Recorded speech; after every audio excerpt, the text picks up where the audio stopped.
যে কোনো জালনায় সাধারণত দুটো পাল্লা থাকে, ফলে বাইরে আর ভেতরে অলক্ষ্যেই জালনার চারটি অংশ তৈরি হয়ে যায়। আধুনিক মনোবিজ্ঞানের ধারণা অনুযায়ী মানুষের মনেরও স্পষ্টত তেমনই চারটি ভাগ।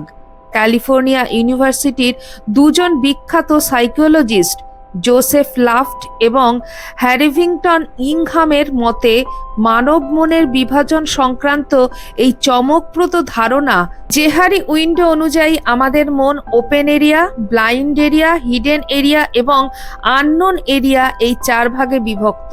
নাম থেকেই আন্দাজ করা যায় এই চার ভাগের মধ্যে সবচেয়ে বিভ্রান্তিকর ওই আননোন এরিয়া, অর্থাৎ মনের সেই অংশ যা আমরা নিজে তো জানিই না, এমনকি অন্যরাও জানে না।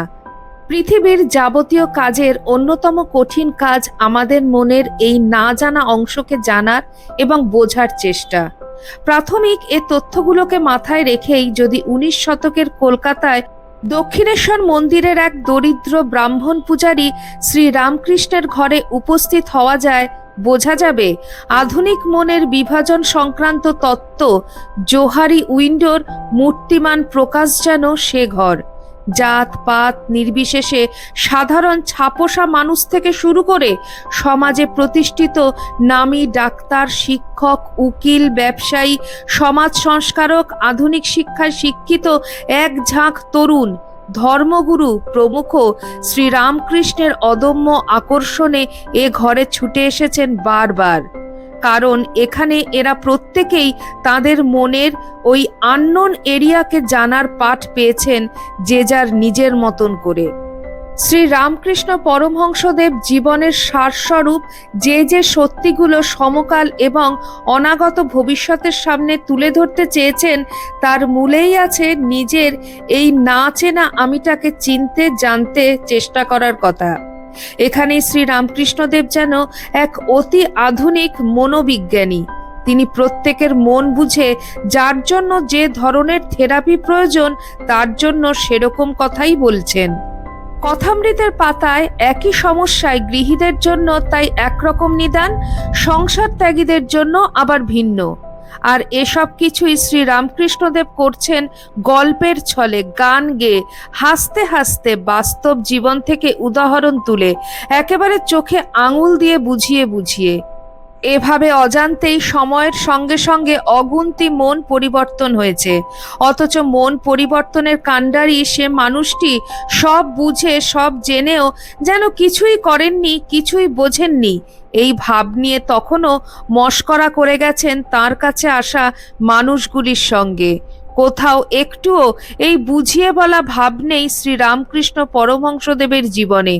এখানেই আধুনিক মনোবিজ্ঞান যে অনুসরণ করে শ্রী রামকৃষ্ণদেবকে, তার প্রমাণ শ্রী রামকৃষ্ণ এবং তার কাজকর্ম ও আচরণ সম্পর্কে বিশ্বের তাবড় সাইকোলজিস্ট, সাইকিয়াট্রিস্ট, বিহেভিয়ারিস্ট প্রমুখদের বক্তব্য। নিজের জীবনে কেবল বই পড়া, অন্তঃশ্বাসশূন্য হৃদয়ে লম্বা চওড়া কথা বুঝিয়ে বলার ঘোরতর বিরোধী ছিলেন শ্রী রামকৃষ্ণদেব। সাকার নিরাকার প্রসঙ্গে মাস্টারমশাই অর্থাৎ কথামৃতকার মহেন্দ্রনাথ গুপ্ত যখন তাকে বলছেন, যারা মাটির প্রতিমা পুজো করেন তাদের তো বুঝিয়ে দেওয়া উচিত তারা মাটির অবয়বের সামনে আসলে চিন্ময় ঈশ্বরের আরাধনা করছেন। এক লহমায় শ্রীমর সেই ফাঁপা অহংকার চূর্ণ করছেন শ্রী রামকৃষ্ণদেব। বলছেন, তোমাদের কলকাতার লোকের ওই এক, কেবল লেকচার দেওয়া আর বুঝিয়ে দেওয়া। আপনাকে কে বোঝায় তার ঠিক নেই, তুমি বুঝাবার কে? কোনো বিষয়ে অর্ধেক বুঝে বা জেনে অন্যকে যেন তেন প্রকারে তা বোঝাতে যাওয়া যে এক বালখিল্য স্বভাব আমাদের, তা যে আদতে বোঝাবুঝির দিক থেকে কত গন্ডগোলের, এবং এভাবে পরের মুখের ঝাল খেয়ে যে আদৌ কিছু জানা যায় না, সেই ভাবটাকে কি স্পষ্ট ভাষায় বলে দিলেন ঠাকুর শ্রী শ্রী রামকৃষ্ণদেব। ব্রাহ্ম সমাজের সুবক্তা কেশবচন্দ্র সেন যখন হিন্দু ধর্মকে আচার সংস্কার কুসংস্কারের পাক থেকে বের করে ব্রহ্মের মুখোমুখি করতে চাইছেন, ব্রহ্ম খায় না গায়ে মাখে তা না জানা সমাজের কাছে, সেখানেও রাশ ধরলেন শ্রী রামকৃষ্ণ পরমহংসদেব। কেশব সেনকে বোঝালেন, এক লাফে ছাদে ওঠা যায় না। ব্রহ্মাস্মি শুধু মুখে বললেই ক্ষুদ্র এই দেহবোধ যাবে না। বৃহতের অংশ বলে নিজেকে পরিচয় দিতে গেলে আগে নিজেকেই বৃহৎ হয়ে উঠতে হবে। ঠাকুর শ্রী শ্রী রামকৃষ্ণদেব তাই শেখালেন, আমার মতে শ্রেষ্ঠ এই ছেদ বুদ্ধি ত্যাগ করে কিভাবে একই গন্তব্যে পৌঁছনোর বিভিন্ন পথকে মান্যতা দিতে হয়। স্বার্থযুক্ত আমিময় জঞ্জাল ছেটে ফেলে কেমন করে সমগ্রতায় নিজেকে মিশিয়ে দিতে হয়, শ্রী রামকৃষ্ণদেবের এই শিক্ষারই তো বাস্তবোচিত উদাহরণ তাঁর সবচেয়ে প্রিয় পাত্র নরেন্দ্রনাথ তথা বিশ্ববন্দিত স্বামী বিবেকানন্দের জীবন। মনোবিজ্ঞানের উল্লেখযোগ্য গেস্টাল্ট থিওরির সঙ্গে রামকৃষ্ণদেবের এই সমগ্রতাবোধের আশ্চর্য এক মিল খুঁজে পাওয়া যায়। এই তত্ত্বেরও মূল কথা, পৃথিবীতে মানুষের অভিযোজন হয়েছে তার অন্তর্দৃষ্টির সামগ্রিক পরিবর্তনের জন্যই, আর তাই মানুষ ক্রমাগত নিজেকে পেরিয়ে যেতে চাইছে। এই পেরিয়ে যাওয়াই শ্রী রামকৃষ্ণদেবের মতে মানুষ হওয়া। শারীরিক ও মানসিক রোগে জীর্ণ এই পৃথিবীর আধুনিক মানুষের জন্য প্রেসক্রিপশন লিখতে গিয়ে শ্রী শ্রী ঠাকুর রামকৃষ্ণদেব কেবল একটি কথাই লিখে গেছেন, তা হলো মন। মনটাকে নিয়েই আমাদের যত বিপত্তি। সেই মনটাকে নিজের নিয়ন্ত্রণে আনার, তাকে চেনার, জানার, চিন্তা করার প্রক্রিয়াকে মোড় ঘুরিয়ে দেওয়ার শিক্ষাই নিজের সহজ সরল গ্রাম্য ভাষায় বলে গেছেন তিনি। মানসিক অস্থিরতা ও অসুস্থতার চিকিৎসায় বর্তমানে সবচেয়ে উল্লেখযোগ্য ও প্রচলিত থেরাপি হলো সিবিটি বা কগনিটিভ বিহেভিয়ার থেরাপি। এই থেরাপির মূল কথা, মানুষের চিন্তা করার ধরন পরিবর্তন করলে তার আচরণেরও পরিবর্তন হবে। পারিবারিক অশান্তি, মৃত্যু শোক এবং অন্যান্য বিভিন্ন কারণে মাস্টারমশাই মহেন্দ্রনাথ যখন নিজের জীবন শেষ করে দেওয়ার আগে নিরিবিলিতে একবার দক্ষিণেশ্বরে সময় কাটিয়ে আসবেন বলে শ্রীরামকৃষ্ণের কাছে পৌঁছেছিলেন, সেই দিন থেকে তিনি যেন শ্রীরামকৃষ্ণ পরমহংসদেবের এই সিবিটি থেরাপির মধ্যে পড়ে গেলেন। নিত্য অনিত্য, বিদ্যা অবিদ্যা, ধর্ম অধর্ম আসলে কি?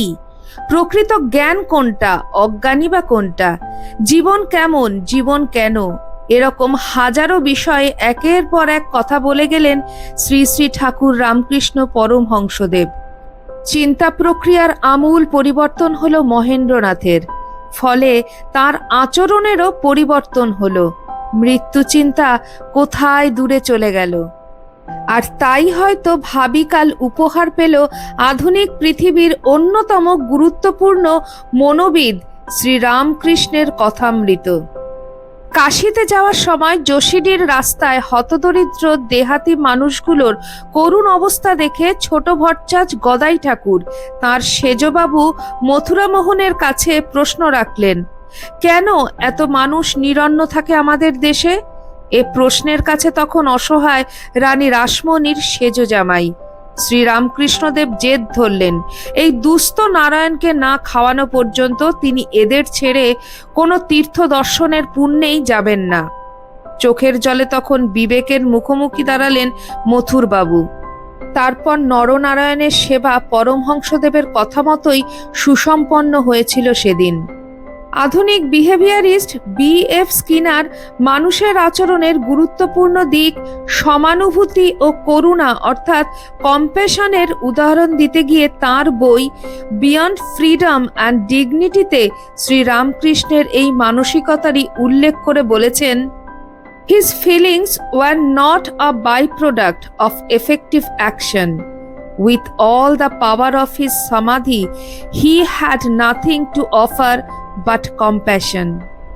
1996 সালে আন্তর্জাতিক Delors commission learning the treasure within বলে যে রিপোর্ট পেশ করে, তাতে জীবন কুশলতা বা লাইফ স্কিলের জন্য যে 4টি স্তম্ভ নির্ধারণ করা হয়, তার প্রথমটি ছিল লার্নিং টু নো।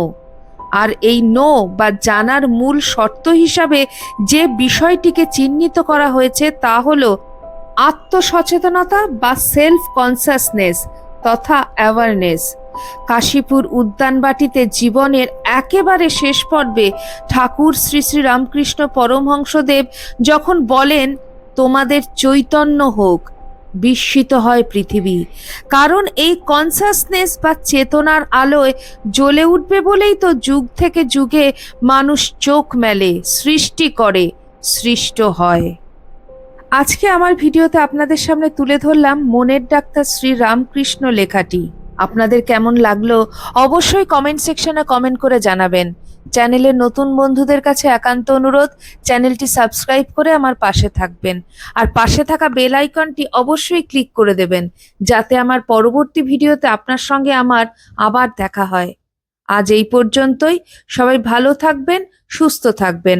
আবার খুব শিগগিরই দেখা হচ্ছে আপনাদের সঙ্গে কোনো একটি নতুন ভিডিওতে। জয় ঠাকুর, জয় মা, জয় স্বামীজি।